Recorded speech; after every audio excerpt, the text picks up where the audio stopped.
This is Kelly Lucas with Think Future. Over the last little while, I've been talking about multiple types of reality and how there are many different types of reality. Basically, there's different realities based on each individual person that exists, right? But then there's also a objective reality. I mean, we have all these subjective realities, but there's an objective reality that's out there. That's the true reality, objective reality. If a tree falls in the forest, does it make a sound? Of course it makes a sound, because if you put microphones there and you record it, even if you're not there, even if we're not there, the sound is there. It's an objective reality. Even if you're not there to witness it, there is an objective reality out there. Now, some philosophers might say, well, this objective reality doesn't really exist because everything comes through our senses. And to some degree, that is true. But the thing is, unless it's an amazingly powerful hallucination or simulation, like others, like Scott Adams might say, that we're part of a simulation, or we're actually in some type of matrix environment, which is incredibly detailed and works super well, except for glitches in the program, like deja vu. By the way, deja vu is actually been explained as neurons misfiring in the wrong order. So even though we see things that we think we've seen before, we actually have just seen them, but because sometimes our visual acuity works faster than our brains, we seem to see things before they actually hit our brains. So we think that we've seen them before, even though we haven't. But I digress. So the reality is that there is an objective reality outside of all of our subjective realities.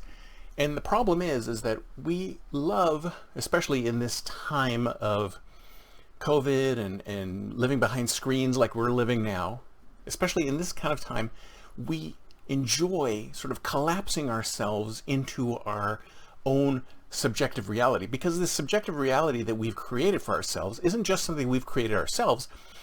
There's tons of AI and other systems out there that are reading the way we act, and they're creating these subjective realities out there. It's like the filter bubbles that we were talking about, right?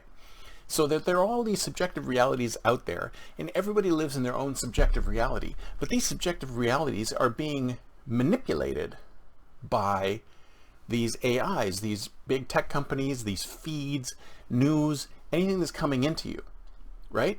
It's all being manipulated. It's very rare nowadays that you're actually going to see objective reality come through to you unless you see it yourself in person.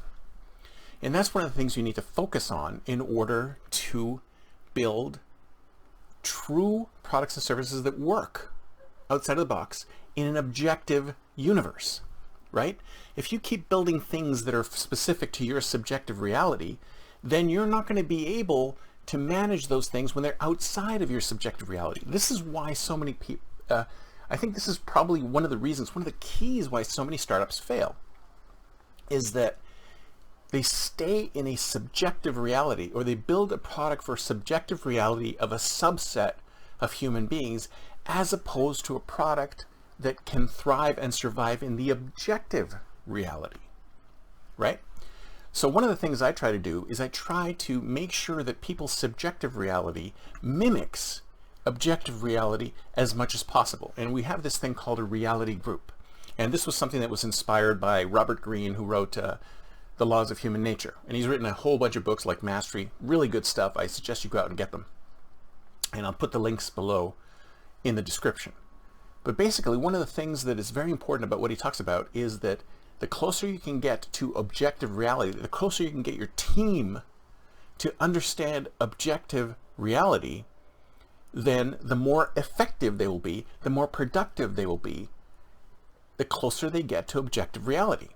So we have to try and bust out of our filter bubbles, bust out of our subjective realities. And this works in any kind of team building process.